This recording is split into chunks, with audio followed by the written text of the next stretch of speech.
Awareness, the final frontier. These are the explorations of Jonathan Robinson and Brian Tom O'Connor. Their continuing mission, to discover fresh new paths to the mystery within, to seek out new joys and new methods of awakening, to boldly go into the heart of expanded consciousness. This is Awareness Explorers.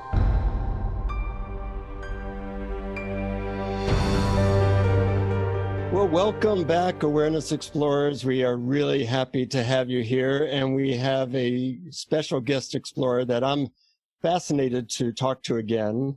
I'll give you a little bit of information about Dr. Amy Lindgren.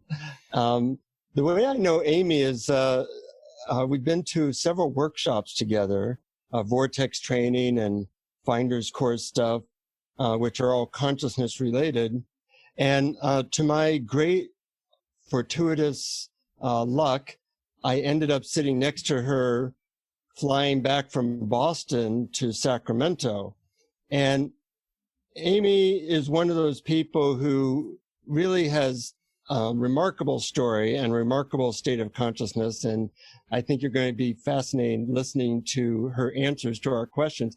When I sat next to her, we talked constantly for 5 hours. And I think we just touched the surface. So we'll see if we can make that a little bit shorter today. But first, before talking to Amy, I want to say hello to Brian. How you doing? Very well, Jonathan. I'm really looking forward to this. I didn't know Amy before this, and Amy, I welcome to Awareness Explorers. I'm so happy you're here. It's wonderful to be here. Amy, you're a medical doctor. You have a PhD, and you are one of the most awakened people I've ever met. So you have many ways of making us all feel greatly inferior. But anyways, I have found you to be one of the most loving and awake people I've ever met. And so I want to ask you first a little bit about your background. Have you always been into consciousness stuff? I mean, how'd you fit that in when you were doing the medical thing, the PhD thing, and everything else you do? Actually, it was mostly focusing on nerdy goals for most of my life. First, I was really into history. I was like, I'm going to go to grad school. I'm going to really learn about history and just immerse myself in the Middle Ages, medieval gynecology. Wow. And then decided, oh no, let's do something a little more useful. So I'm going to start taking science classes, and then kind of got drawn into going to med school because it's like, oh, that's a really helpful job. And gosh, that's really, really nerdy. So it was a really intense focus on the intellect and on thinking and on figuring things out, and trying to kind of pierce through the veil of reality through the intellect. And so spirituality was really way off my radar, just because there was such the intense focus on academia and kind of pushing that as far as it could go. So I think, I think really what's happened here is a good example of if it can happen to someone who is so into her head and so into the intellect, if this weird awakening thing can happen here, it's definitely available for everyone. Someone who is so far on the, piles of books and superfluous degrees and all that, taking so many classes, so many notes, sort of being in the head so strongly and having a really strong sense of self, like a very happy, functional, high achieving self. It was just kind of like a volcano of energy and positivity. And having that drop away and just having it be so delightful, so if that can happen, it can really happen to anyone. Well, how did that happen, and what exactly did happen? So what happened is that, I found myself in residency, which is, it's great in a lot of ways, but it's also exhausting. And it can be a very toxic environment, I think, just because there's kind of a lot of leftovers from kind of the old school way of doing things, which is sort of, there's kind of abusiveness and humiliation and all that, which did not jibe very well with, this nerdy, like, oh no, we learn through like enjoyment and pleasure and love. Like we don't learn through abuse. That makes no sense. So kind of hitting a wall with that, like being physically exhausted from the hours and just the exhaustion from like the resistance of this system that made absolutely no sense. Sort of hitting a wall and saying like, oh, I think this ship has gone as far as it can go. Like this Amy-ness, it's just like, it just can't go any farther. And then like, well, let's see, I've done everything I could possibly do using the intellect and using willpower. What's left? Oh, just surrender.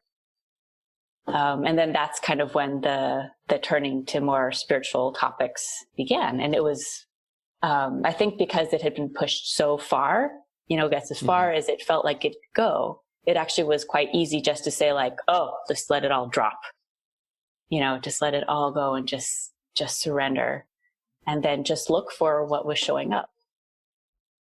That's interesting. That's a theme you hear a lot in people who awaken, is that they took something really far, usually suffering, and just, I'm going to go as far as I can with whatever it is. It might be depression or intellect or working, and then they hit a wall, and then give it up, and bam, some magic happens, which makes me want to go for a PhD right now or something.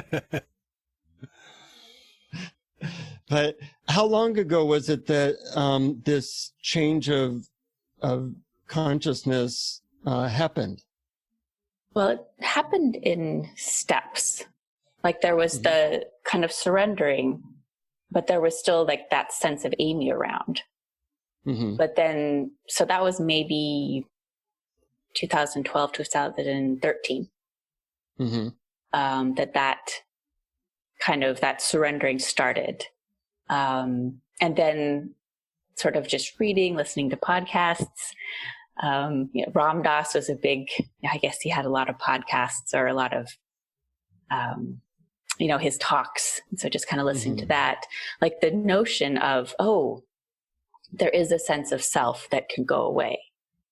There was like that, like there was the intellectual notion that could happen, but there wasn't a belief that was really possible.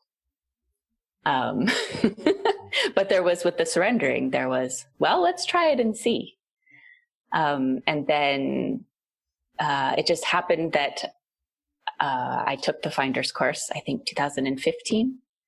So there had been kind of like a, exploration for a couple years and, kind of living more of a surrendered life. And then taking the Finder's course and just doing the techniques. And then perhaps 6 months later, at the end of 2015, I was writing an email and then I looked inside and said, what do I think about this? And then looking around for the little I, like, wait, where did that thing go? Where did the I go? What? And it was sort of this disbelief of, wait, that can happen?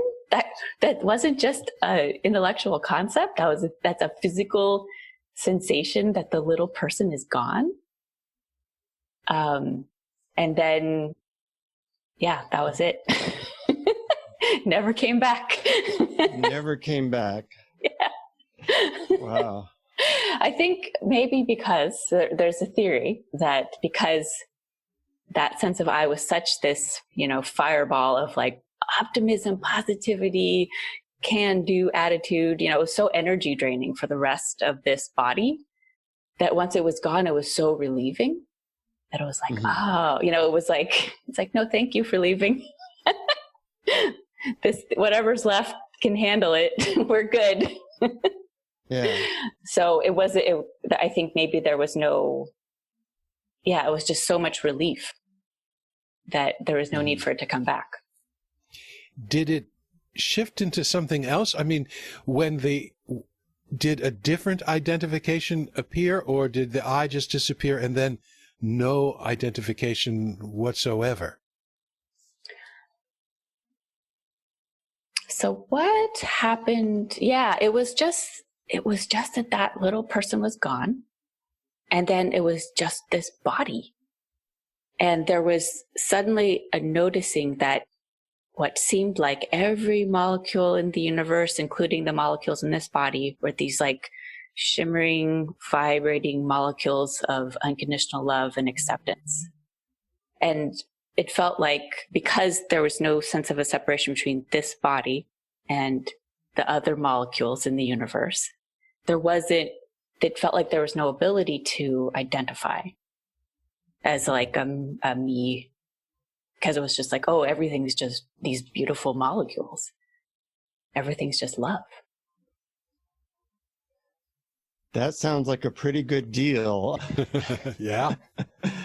And there's a couple of things I find fascinating about your story. One is that you are a busy professional. You're a surgeon, and you work in this state of consciousness where there's not separation. What was that transition like? Because it seems a lot of people who transition in the way you're describing, they're not doing that much. But you are working at a high level and somehow have managed to integrate those two things. So there's the notion of the residency training, which the body and the mind are trained to continue to function in states of extreme stress, extreme exhaustion, hunger, sleeplessness, everything. And so I think that training actually made it possible just to continue to do this job. So it's like habit. It was all below. It was habit, and you could keep on doing it without a you being that involved in it. It was the funniest thing too, because there was always the notion of like, oh yeah, we've got to have that sense of self. It was like, oh well, it has to stay around or else nothing can happen. That's what the sense of self thought, I guess. But then it turned out, nope. Mm-hmm. This body just apparently knows what to do. It knows how to feed itself. It goes exercising, it sleeps, and it knows how to go to work, and it knows how to do the things that it needs to do at work. And it actually is a lot easier. Without the interference of ego, personality, thinking it's doing something.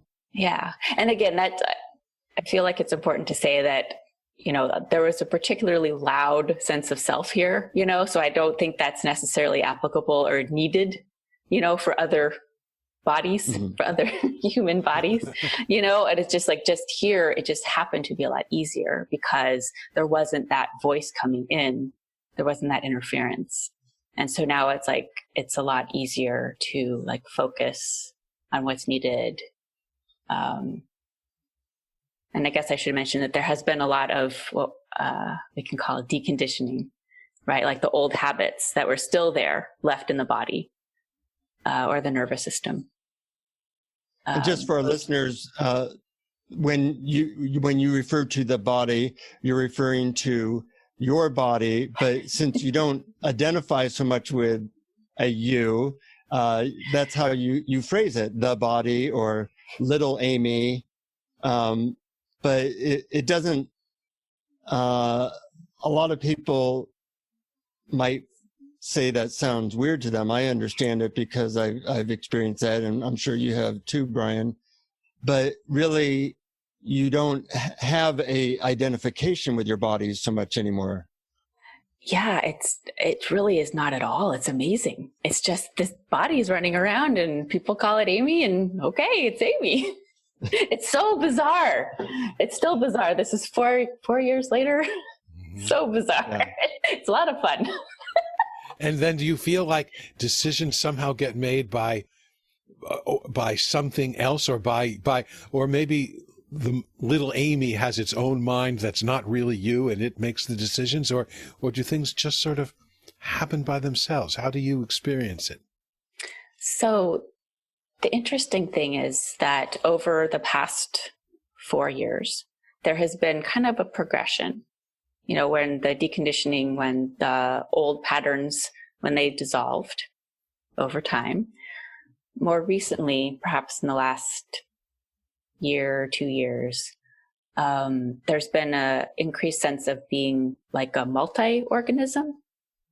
And so then explain to us what you mean by that term, because I've heard you used it before, and I think it's a great term, but I'm not sure what it refers to.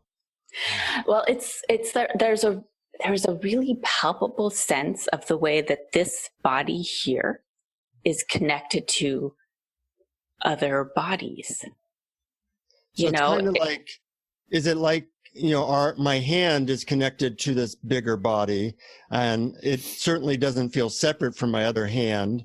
And in that way, your body feels like a hand of a bigger body, which could be called the body of humanity. Yes, that's a wonderful analogy.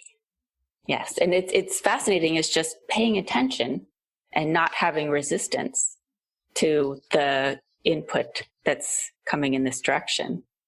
And basically it's, there are invitations like, oh, go to this vortex healing seminar. Okay. Oh, you're on the clinic schedule. Okay. Oh, go to the OR. Okay. So it's, there's a sense that the multi-organism makes decisions. Mm-hmm. And that might have always happened, but before there was a lot more resistance coming up about like, oh no, Amy has a thought, this little sense of an Amy, she has her own opinion about what should be happening. But now it's more like, oh no, it's a sense of like, it's this much bigger body is making the decision. And then this is a little hand or a toenail or something that's just going along with it. Right. And you said that conditioning was dropping away. Was that something that was just happening on its own as a result of the sense of self dropping away? There was a suggestion that was a helpful thing to do. And then there was there was sort of a mechanism that had been in place for many years before that was kind of like a mindfulness. It's kind of a homegrown mindfulness of just kind of noticing what was going on, like in terms of emotions, thoughts. And then that mechanism kind of got converted a little bit somehow to just notice like, oh, these are behavior patterns that are arising. Those aren't actually really useful anymore. Like, oh, there's this weird, sensation in the chest. Oh, that's like a residual anxiety left over from all those residency experiences. Is that really needed? No, not really. And then it would sort of just, over time, it would just dissolve.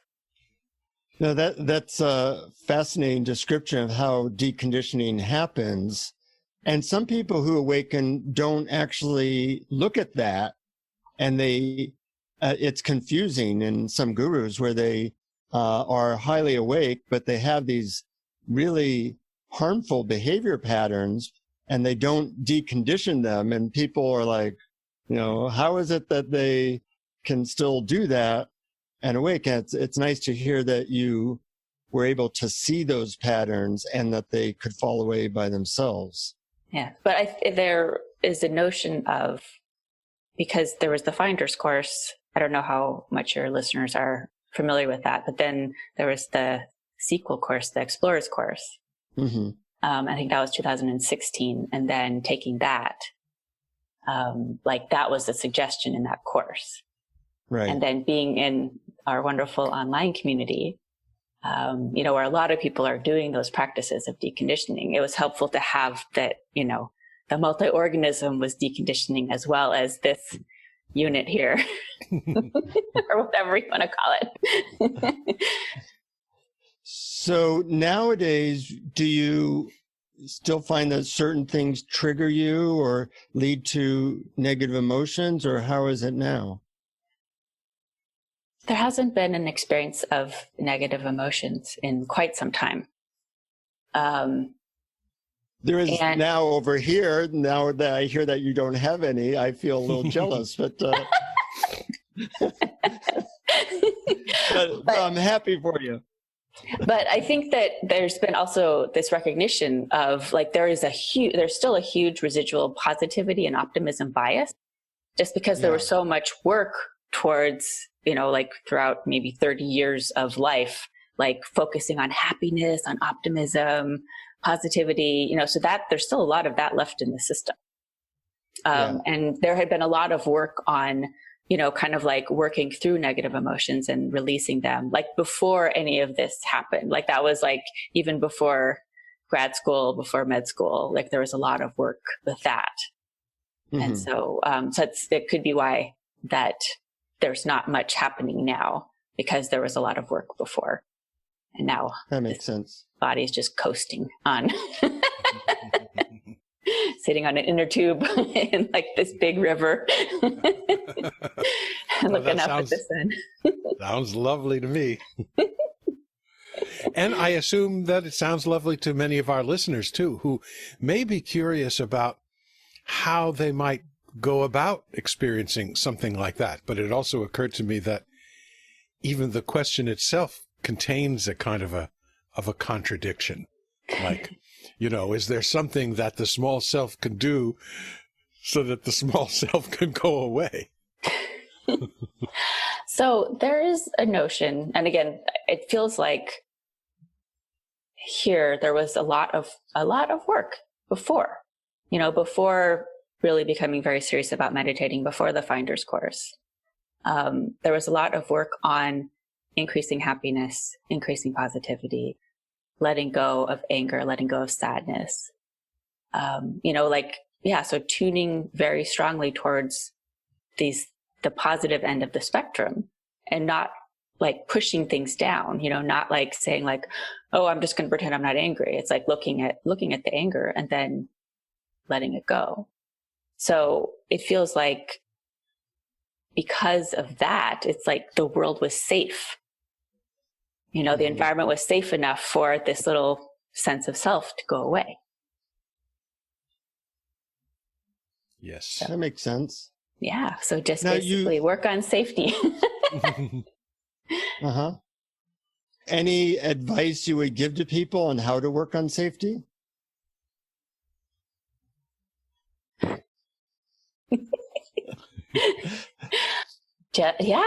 Just look at things, look at what's coming up inside. And you mentioned that you didn't push them down when emotions would come up. Yeah. You didn't. So it didn't sound like you were in the whole spiritual bypassing thing. You were really allowing the feelings to happen and to experience them fully. Is that right? Yeah. It was noticing that people in my environment when I was younger, if they pushed down their emotions, they would tend to explode out in unhealthy ways, perhaps, or less than functional ways. And so there was a realization of, maybe pushing them down is not helpful. So maybe just look at them, ask if they're reasonable.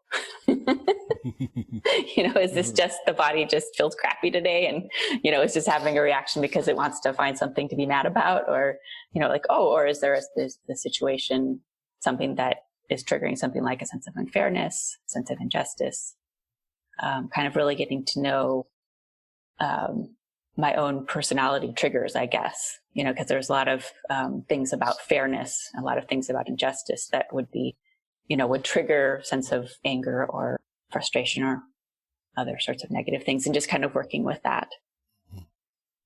Well, we live in a world in which the world and our political system is very generous nowadays of triggering those things. Yes, it's very, very kind. I can relate. So when I find myself in the latest self-righteous rant inside my head over what's going on in the world, and what might a person like me or our listeners do with that, I certainly recognize it, but is there any way of being with that helps to decondition it, or I don't know, something else that might be useful? Yes. I think I have one technique. We're all ears. And it's useful because it's very maybe tuned to this system. Who knows? But it's, seeing that thing that's arising, seeing the trigger, and like seeing it as like it's a part, it's a part that's being triggered. It's not a me. It's just a part of this system that's being triggered. Looking at it, thanking it, saying, thank you. Thank you for showing yourself. And then just loving it. And I love that answer. That's a great answer. And I have even used that in moments. And that's like things dissolve in love. Yeah, because and I think that's the thing about the safety is that, if these parts that are they rise up to defend the system, right, from whatever the perceived insult or threat is, just loving that part, because then it feels like appreciated and it feels like it's safe to be released and go away. And then it seems to tune the environment, the interface, whatever you want to call it, much more strongly towards unconditional love. Yeah, that's beautiful. I've experienced something very similar to that when I realized that the parts of me that were creating fear or creating resistance were actually, and these were things that I villainized. I said, oh, they're bad because they're making me feel bad. And then I realized they're actually trying to protect me. Yeah. And why are they trying to protect me? Because they love me. Yeah. And when I started loving them back and saying, okay, I'll listen to what you have to say. You may not have the final decision about what I do, but yes, you're welcome here. The relationship to them changes. Is that similar to what you're talking about? Yes, definitely. And it's a wonderful thing that shows up with other bodies too, right? Like people who are coming across as very unpleasant. And you know who you are. Well, they may not. I don't know. Because again, there's recognizing that, again, this is a theory, but all bodies seem to have those parts that rise up to defend the organism against the perceived threat, whatever it is. And here, especially in the past couple of years, kind of as the deconditioning has happened, there's this recognition of the most beautiful humanness in those traits that rise up to defend us. Mm-hmm. And that's the thing that seems to bind the bodies together, right? It's like that beautiful human trait of like, oh, I got to defend the organism. I'm rising up, in anger or frustration or anxiety or fear or sadness, I'm defending. And it's so beautiful. And so then if someone's coming up, it's like, they seem angry. It's just like there's an ability here now to really just see, like, not see the anger as an angry person, but just see it's like their beautiful little human part, their vulnerable part. That's so sweet. And just seeing that and just like it's just like love. It's like this love that binds these bodies together. Beautiful. And love becomes the common denominator of all experience. Exactly. Yeah. Yeah. And then, it just, I don't know. It's hard to put these things into words, I think, because they're just it's so beautiful and it's so surprising that it's everywhere. It makes me think like, in our bodies, we have parts that, like antibodies that are meant to protect our body in a certain way. The germs might not feel good about the antibodies, but the antibodies are there for a reason. Yes. And it makes the body stronger. Yeah. Yeah. Yeah. So we all have those little parts that come up to defend defend And us. we have our favorite politicians who are doing that on a bigger scale. And Exactly.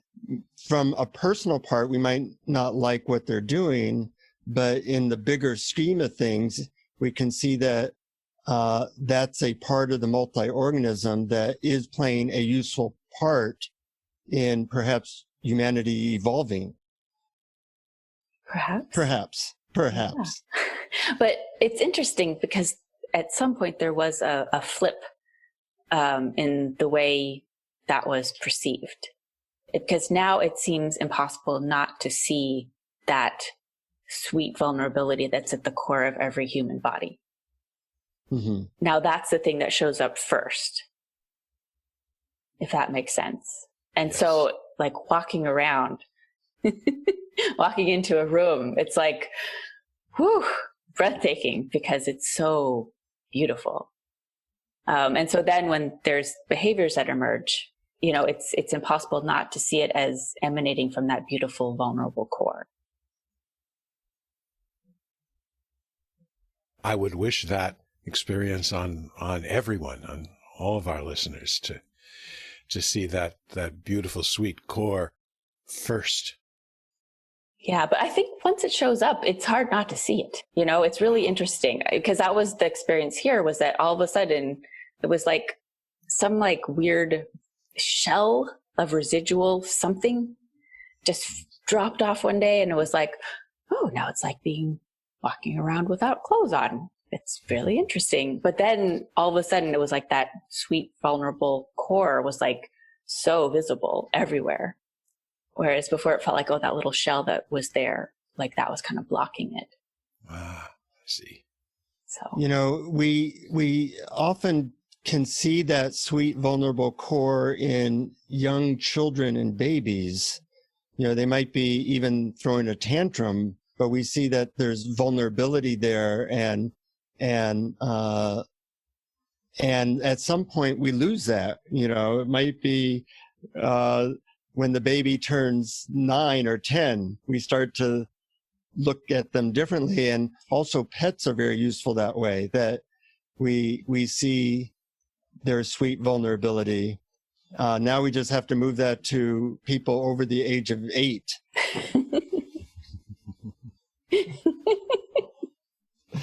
yes, but here it was that shell. That shell, I guess maybe a shell comes up or something, and then that fell away, and then everyone has that sweet baby innocence or whatever. Yeah. Whatever it is. Oh, that's beautiful. Yeah. And it's what also emerged was like this glow. Like everyone has this glow now. It's so really astonishing.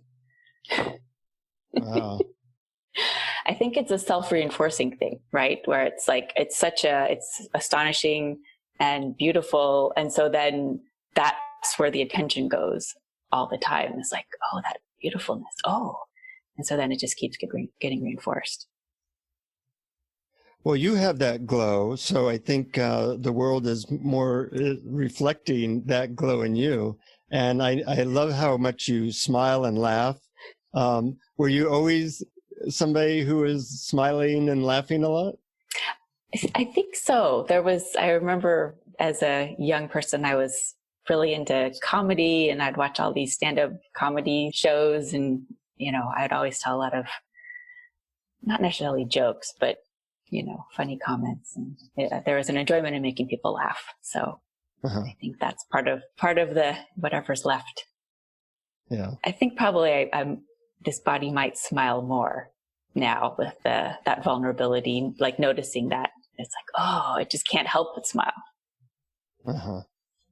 I also notice around you that when you refer to yourself in the third person, like this body or this organism, that it has an effect on me, because we look at things so personally now, you know, probably in America more than anywhere else.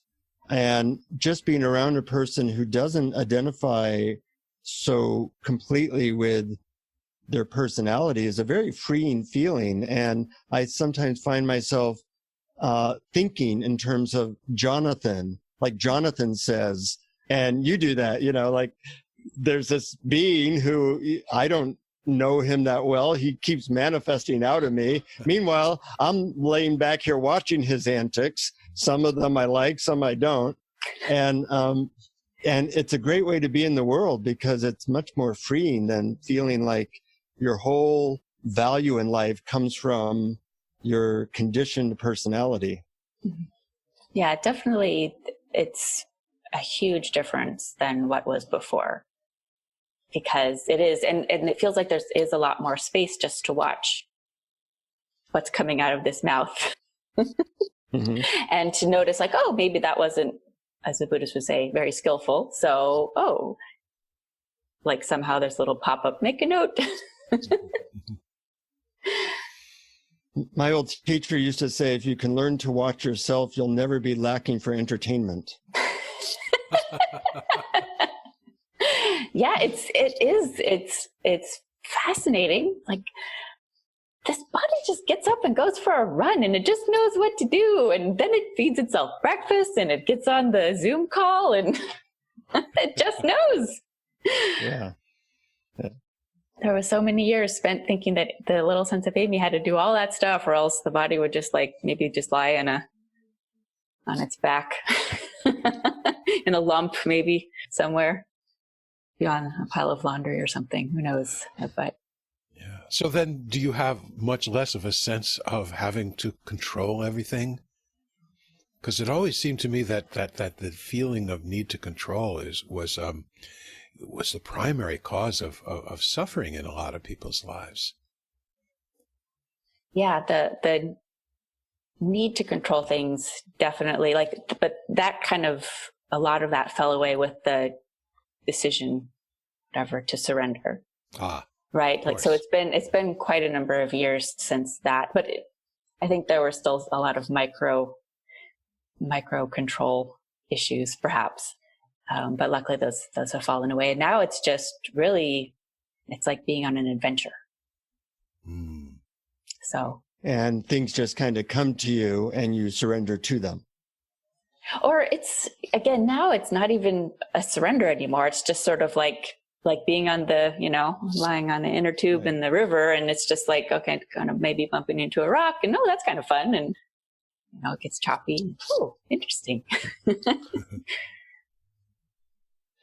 Any final questions, Brian, that you'd like to ask? I know Amy's going to lead on a journey of a meditation, but I want to see if there's anything else you want to add. Sure, I'm looking forward to that. But before we do that, I am curious if there was anything that someone could have told you before this happened, or something that you wish you had known before, or that you would maybe say to any listeners who might be pre that sort of state of losing the self. Was there anything that you wish that you had heard or that you knew about? Yeah, that it's really possible. It was such a surprise that it happened. So it is really possible. And it, with mindfulness, of what's coming out of the mouth and the behaviors that are arising, it seems to work really well. Yeah, I've heard that before from other people, that we do in this culture tend to think that this is what happens to Ramana Maharshi, but it doesn't happen to us. And yet, partly because of this podcast and other things that I've done, I see that people like you and me wake up all the time. Yeah. And it is possible. And being around people who are invested in that, this is a little plug for Awareness Explorers, I guess, it seems to make it more likely to happen. Yes, exactly. Yeah, I think just plant the seed that it's possible and it can happen and it can work really well. Yeah. Lovely. This has been amazing and a lot of fun, and I always enjoyed when Amy and I were on this plane flight. When we landed, the woman next to us said, "Wow, you guys talk every single second for 4.5 hours." And she said, I am not sure what you're talking about, but whenever I listened, it was fascinating. And I think we could go on and on. But our listeners are probably not on a plane. They probably have other things to do occasionally. So we'll keep it to this amount of time. But it's been a great pleasure. And I hear that you have a guided meditation on something called the Pure Conscious Experience. Yes. That involves a visual, which we will put up on YouTube and hopefully on our Awareness Explorers page. And by looking at this picture, you can guide people into a certain experience. Yes. Well, first I'll say this has been so much fun. Thank you both. This has been awesome. Thank you. And yeah, I can lead us on into pure conscious experience if we desire. Okay, so should I share the screen? Yeah, that would be a good start. Okay, so I'm going to share the screen. And go. All right. Can you guys see it? Yes. Okay, so this is Ripley. She's a very chill cat. So there are 3 steps in invoking a pure conscious experience. And the first step is to find an object that is relaxing or invokes a sense of wonder or delight, peacefulness, whatever it is, or something that your senses are naturally drawn to. And so we can spend a few moments. There are lots of little parts in this picture here. And so we can just let our eyes explore the little details in the picture. And just notice if there's any part that seems to draw your eyes.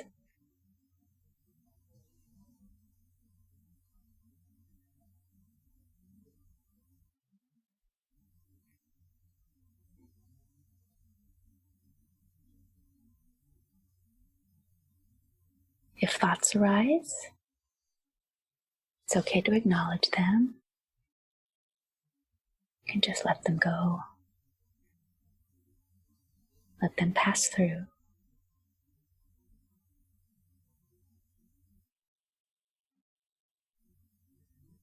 Or you can thank them and love them.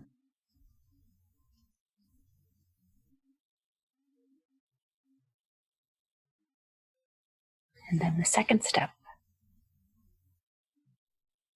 is really to notice all the details, everything that's possible for the senses to notice about the object. Now, these are just details, not stories.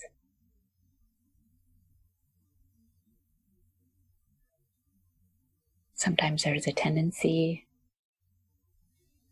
to put a specific label, to make a story.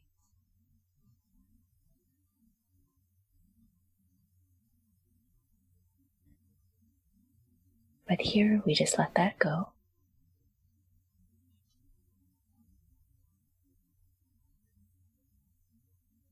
So wherever your eyes are drawn,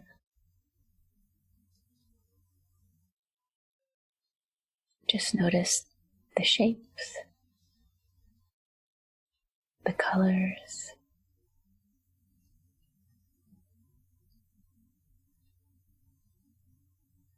the contrasts.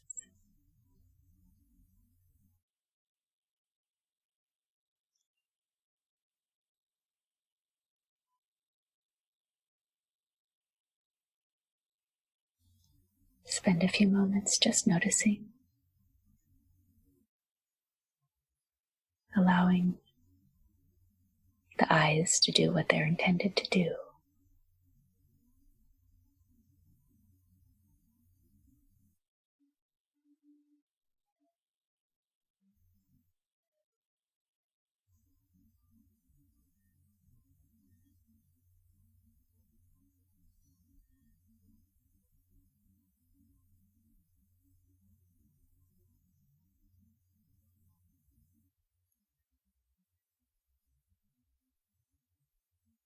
And if thoughts are arising, it's okay just to let them pass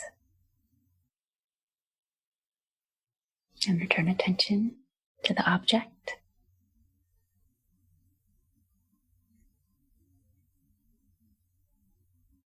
If there are other sensations arising, it's okay to notice those.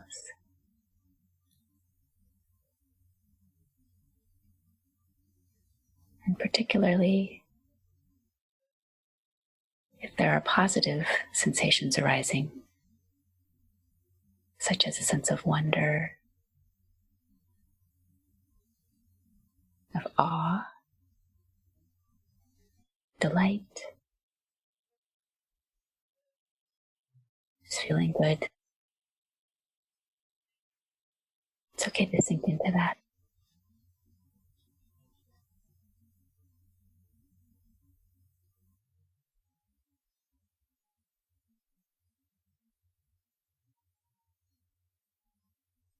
While you're sinking in,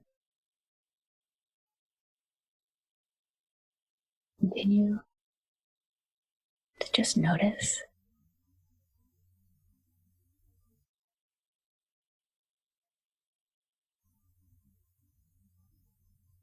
the beautiful shapes and colors.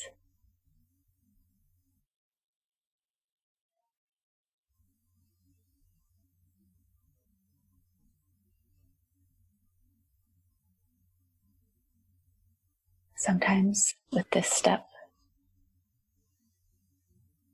people start to notice movements that happens with attention. Shapes start to change.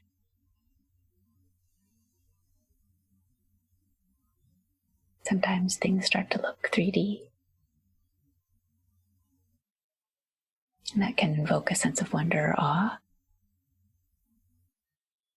And if it doesn't, that's okay too.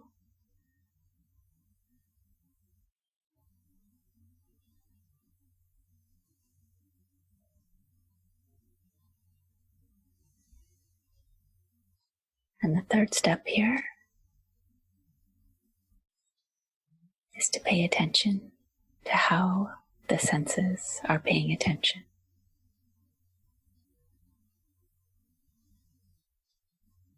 While the attention is on the object, so notice, what are the eyes doing?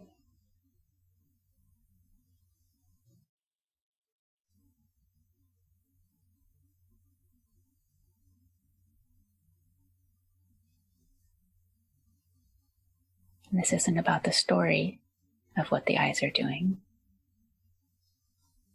It's not about science. But physically, what are the sensations that the eyes are doing? What is that experience?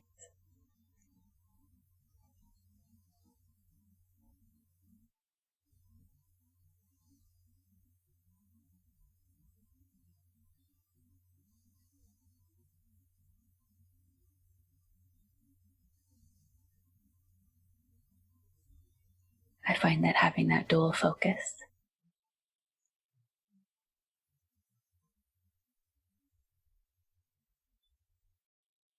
in that experience, that sense of wonder tends to accentuate. It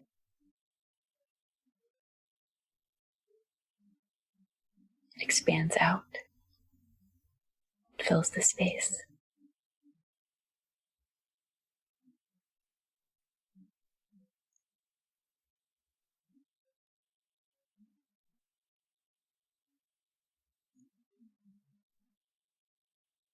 that's when the experience of the image can change quite dramatically.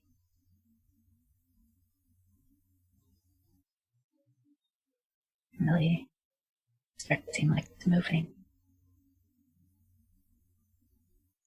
It can become geometrical.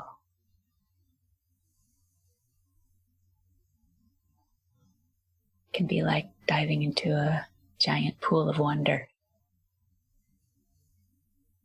It's quite enjoyable.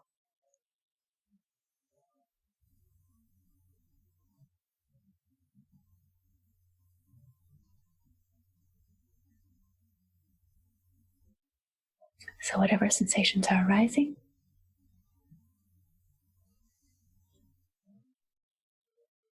whatever experience is happening, just spend a few moments just noticing.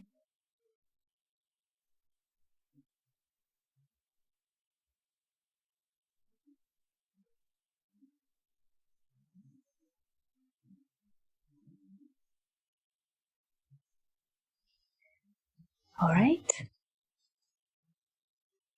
I'll stop sharing now. Thank you for that. Beautiful. How was it? Thumbs up? I feel a little stoned right now, so it's hard to respond. I loved it. It was wonderful. Yeah, Ripley is a great, Yes. she's a great, I don't know, participant or whatever, guide. Mm-hmm. And for our listeners, teacher. For our listeners who are listening to this audio only, if you go to YouTube and search for Awareness Explores, you'll be able to find the video version of this, and you can see a picture of Ripley yourself. Or you could use any picture of something that you really find lovely to look at, couldn't you? Yes, definitely. Yeah. And I did try to make it a little more vague so that people who couldn't see Ripley could, use whatever picture they wanted. So. Yes, I noticed that and appreciated it. Though, truth be known, Ripley was quite a picture there, I must admit. Wonderful. That cat had a lot of beauty to her. Yes. Absolutely. It's almost like she's in the room with us. It's so much fun. Yeah. Well, it's a delight to talk to you, Amy. I think you're an inspiration, and also your way of talking about these things, I think, was contagious and just really fun to hear about your experience. And I was really touched by the method that you gave us, that when there's a part of us that might, quote, be giving us trouble, that it's something to love, and in that it can dissolve into beingness. Yeah. And that's a great tool that we all need in this day and age. It's my one tool. But yeah, this was so much fun. Thank you both. These great questions, great discussion. And it's so delightful that there's this podcast you guys do. It's wonderful. Like bringing it to the world. It's really like, that sweetness is just so profound here. So thank you. Well, thank you so much. I loved it. And I'm so glad to hear that it's possible. Yes, it is possible. If it's possible here, it's possible everywhere.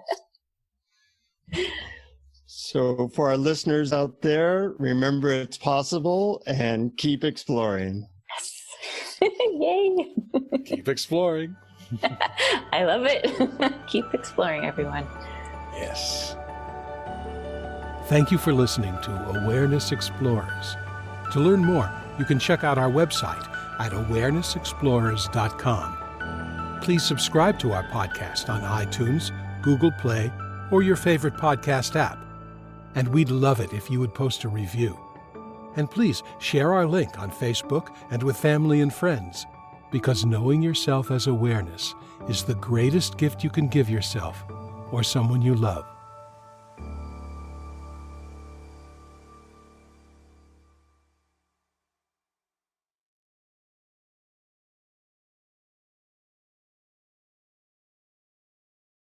Thank you guys. This was awesome. And we got to share Ripley. So yeah.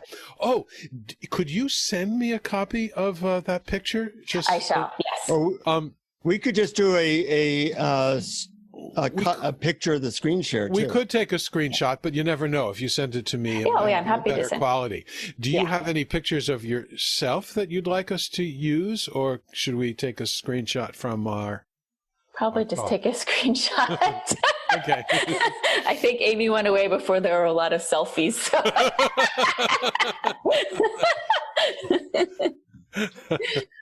Of course, if a picture of you might just be open space, so That's right. Just like a hat, and then just. right.